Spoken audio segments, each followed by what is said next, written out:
Buod ng Florante at Laura, aralin bilang 7, kapangyarihan ng pag-ibig, saknong bilang 60 hanggang 84.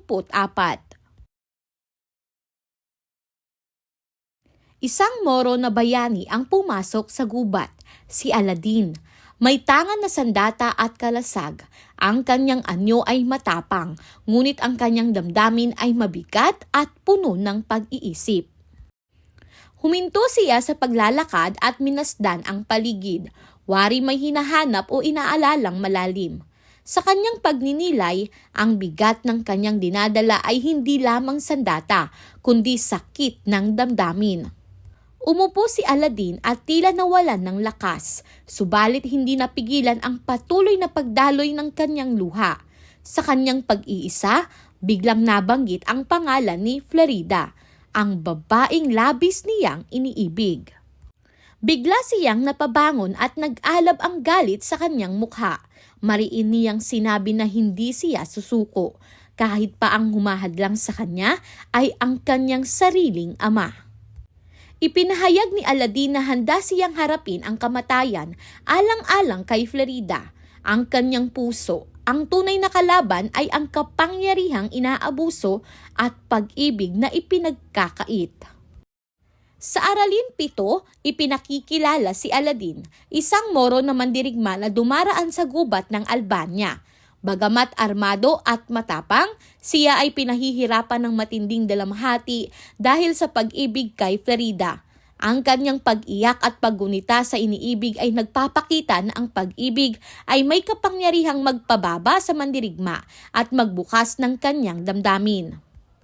Sa bahaging ito, ipinapakita ni Balagtas na ang pag-ibig ay isang puwersang mas malakas kaysa takot, galit at maging ugnayan ng dugo. Pangkalahatang simbolismo. Una, si Aladdin. Sagisag ng taong may dangal at damdamin kahit itinuturing na kaaway. Larawan ng taong may pusong marunong magmahal.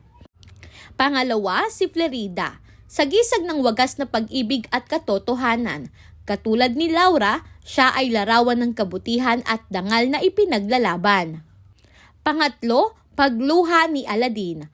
Patunay na ang tunay na lakas ay hindi lamang nasa sandata, kundi sa kakayahang magmahal. Pang-apat, pagbitaw sa sandata. Simbolo ng pansamantalang pagtalikod sa dahas at kapangyarihan upang harapin ang damdamin. At ang panghuli ay ang pagtindig laban sa ama, sagisag ng paninindigan sa tama kahit salungat sa otoridad.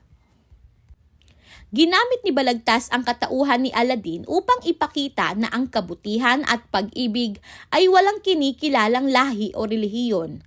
Sa panahon ng kolonyalismo, kung saan hinahati ang tao bilang kaalyado at kaaway, ipinakita ng akda na ang tunay na kaaway ay hindi ang ibang lahi, kundi ang pang-aabuso at kasamaan.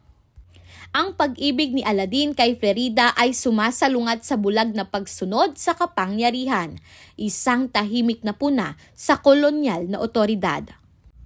Hanggang ngayon, may mga taong handang manindigan para sa pag-ibig at tama, kahit laban sa inaasahan ng pamilya o lipunan.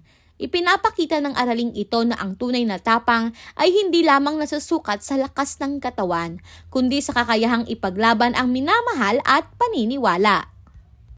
Gintong aral, ang kapangyarihan ng pag-ibig ay higit na malakas kaysa galit, takot at otoridad. Ang taong tunay na nagmamahal ay handang magsakripisyo, umiyak at manindigan para sa kabutihan, kahit mahirap. Sagutin ang sumusunod na gabay na tanong. Una, sino si Aladdin at paano siya inilarawan ng saknong 60 hanggang 80? Pangalawa, ano ang dahilan ng paghinto at pagninilay ni Aladdin sa gubat? Pangatlo, bakit mahalaga si Florida sa buhay ni Aladdin batay sa mga saknong? Pang-apat, kung ikaw si Aladdin, pipiliin mo ba ang pagsunod sa ama o ang pag-ibig? Bakit? At panlima, ano ang ipinahihiwatig ng akda tungkol sa kapangyarihang ginagamit laban sa pag-ibig?